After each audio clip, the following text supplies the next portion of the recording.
नमस्कार. कधी विचार केलाय बॉलिवूड, संविधान आणि सोशल मीडिया या तिघांचा संघर्ष कसा दिसेल? अहो, काही दिवसांपूर्वी अगदी असंच काहीसं घडलं, जेव्हा अचानक सलमान खान आणि डॉक्टर बाबासाहेब आंबेडकर एकत्र ट्रेंड करू लागले. धक्कादायक आहे नाही का? चला तर मग या सोशल मीडियाच्या वादळामागचं नेमकं सत्य काय आहे ते आज समजून घेऊ. तर या सगळ्याची सुरुवात झाली एका साध्या हॅशटॅगने. काही दिवसांपूर्वी ट्विटर, इंस्टाग्राम, यूट्यूब सगळीकडे अचानक हॅशटॅग सलमान खान आंबेडकर हा कीवर्ड दिसू लागला. आता गंमत म्हणजे यामागे सलमान खानची कोणती पत्रकार परिषद नव्हती की कोणतं स्टेटमेंट नव्हतं. त्यामुळे साहजिकच सगळेच गोंधळात पडले की हे अचानक काय सुरू झालंय. आणि मग काय, बघता बघता हे प्रकरण आणखीनच पेटलं. हॅशटॅग संविधान अपमानसारखे हॅशटॅग्स व्हायरल झाले आणि दावा केला जाऊ लागला की भारतीय संविधानाचा अपमान झाला आहे. पण या दाव्यांमध्ये खरंच काही दम होता का? आणि इथेच तो सगळ्यात मोठा प्रश्न उभा राहतो. कोणतंही अधिकृत विधान नाही, समोर कोणताही पुरावा नाही, मग हे वादळ सुरू तरी कसं झालं? या व्हायरल दाव्यांमागची वस्तुस्थिती काय आहे? चला तर मग या सगळ्या प्रकरणाच्या मुळाशी जाऊया.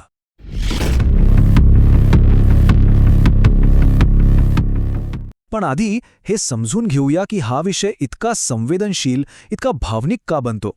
डॉक्टर आंबेडकर हे काही फक्त संविधानाचे शिल्पकार नाहीत, ते कोट्यावधी लोकांसाठी न्यायाचं प्रतीक आहेत.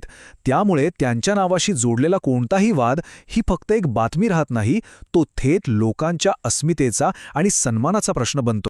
चला तर मग सुरू करूया आपल्या पहिल्या भागापासून, सत्याचा तपास. इथे आपण दावे आणि पुरावे यांची व्यवस्थित पडताळणी करणार आहोत.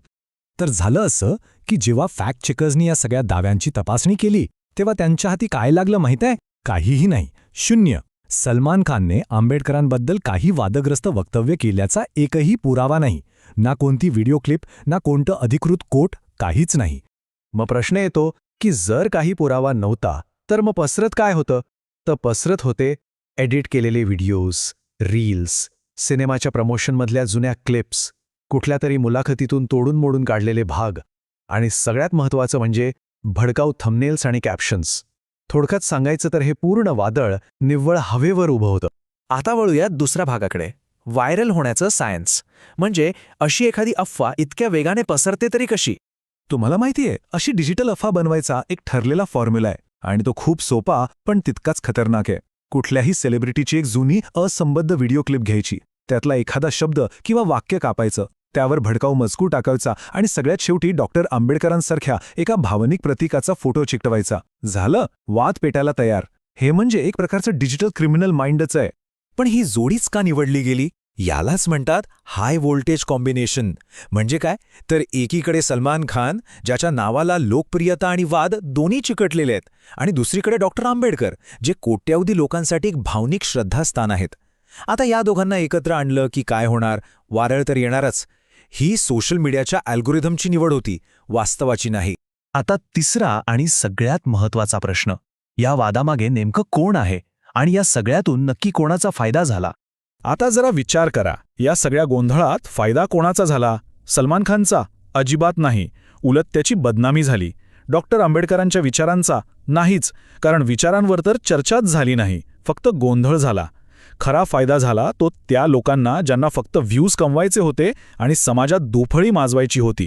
आणि खरं तर यातून एक नवीन ट्रेंडच सुरू झालाय, संविधान कार्ड खेळणाऱ्या कंटेंट क्रिएटर्सचा. म्हणजे असे लोक जे संविधान आणि डॉक्टर आंबेडकरांसारख्या भावनिक प्रतीकांचा वापर फक्त आणि फक्त लाईक्स आणि शेअर्स मिळवण्यासाठी करतात. त्यामागच्या विचारांशी किंवा जबाबदारीशी त्यांचं काहीही देणं घेणं नसतं. आणि हे आपल्याला घेऊन जातं चौथ्या भागाकडे, अफवा विरुद्ध सत्य. ही लढाई किती मोठी आहे आणि याचे परिणाम काय आहेत? विचार करा, जर आज डॉक्टर आंबेडकर असते तर ते काय म्हणाले असते?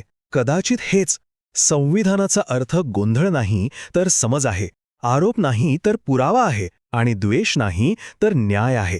या प्रकरणात ऑनलाईन जमावाने जे काही केलं ते याच्या अगदी उलट होतं.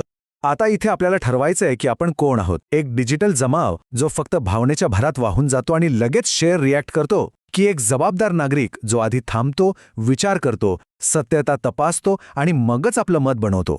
आपण कोणता मार्ग निवडायचा हे ठरवायला हवं. मग यावर उपाय काय? तर 3 सोप्या गोष्टी आपण करू शकतो. 1. कोणतीही गोष्ट फॉरवर्ड करण्याआधी तिचा सोर्स तपासा, पूर्ण व्हिडिओ बघा.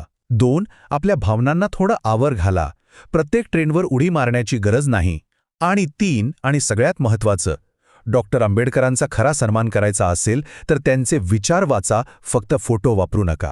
म्हणूनच हे जे काही घडलं ना, ही फक्त एक बातमी नव्हती. हा एक आरसा होता. आपल्या समाजाला, आपल्या डिजिटल सवयींना दाखवलेला आरसा.